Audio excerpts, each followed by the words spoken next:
Hey Jello family, welcome back to another video, and this one is a Draw My Life So Far. I was born in a small village called Makeni, which is in the western province of Sierra Leone in West Africa, the country that the movie Blood Diamonds was based on. At this point, I had one younger brother, but a whole load of cousins, like many African families. Now, I'm the eldest of 4 children. I have one brother, Abdul, who lives in London, and my 2 sisters, Sharifa and Alice, who live in Australia. Me and my brother spent most of our childhood years having adventures in the village with our many cousins, while my parents travelled to different cities seeking their fortune. See, both my parents were tailors, and they got so good at it, people used to come from all around to have clothes made especially for them. Eventually, through their work, they were given an opportunity to go to the UK. After being in the UK for a few years, they sent for us to come and join them. During this time, my sister was also born, but unfortunately my grandma became very sick, so my parents had to return back to Sierra Leone to take care of her. Now, everything was going good for a while. My brother and I stayed in London with family, continuing with our school, but unfortunately the placement didn't work out and we ended up going into foster care. Through all of this, I met Ruth. More on that in a little while. But during the time, they tried to separate my brother and I so we can go into different placements in foster care, but I managed to keep us together. I met Ruth in 1996 when we were 14 and all of this stuff was going on.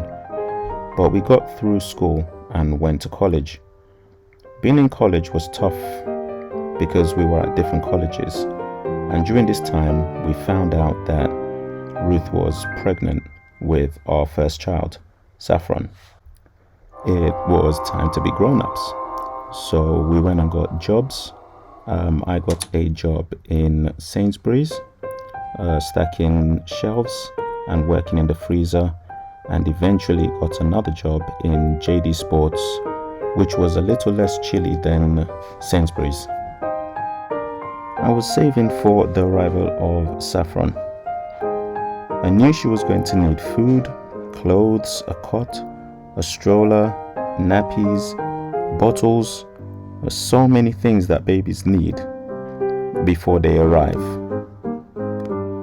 And finally, in November 2000, Saffron was born and brought Ruth and I even closer together. Now, there was someone who was pushing us to succeed even more. So eventually in 2003, we both graduated with a BA Honours in Youth and Community Studies. So Saffron was growing up very, very quickly. And at this time, Ruth and I were living separately in different houses. So eventually we decided to move in together. That's me there, holding my bags and moving into Ruth's house. And at this point, we had to become grown-ups, which meant we had a set of bills together and trying to keep our friendship groups, which put a strain on our relationships, and we just needed a break away. So we decided to go to Australia, where my parents were living at the time.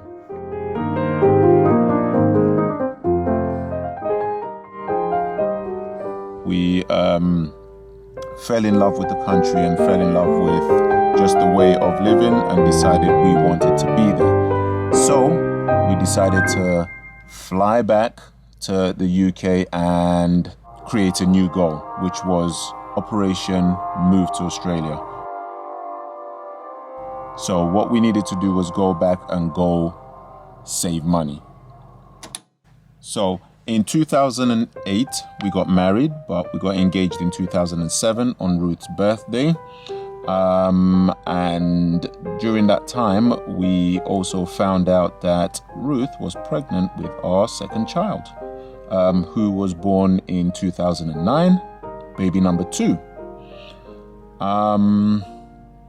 We then brought the piggy bank out again and started saving for the Australia goal, because we had used all the money that we were saving for our wedding.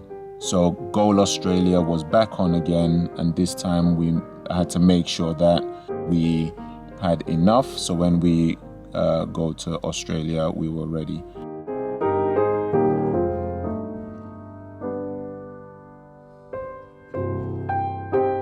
In 2015 we flew back to Australia for my sister's wedding, and while we were here on Bow Desert Road, we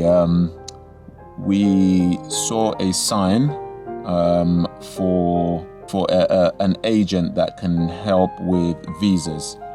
However, she couldn't help us, but she gave us a number to George, and then we went to George, and in 2018, 3 years later, George sent us the emails to say, congratulations, your visas have been granted. We then started a blog, and then we started a vlog to keep our family in the loop of everything that's going on in our lives.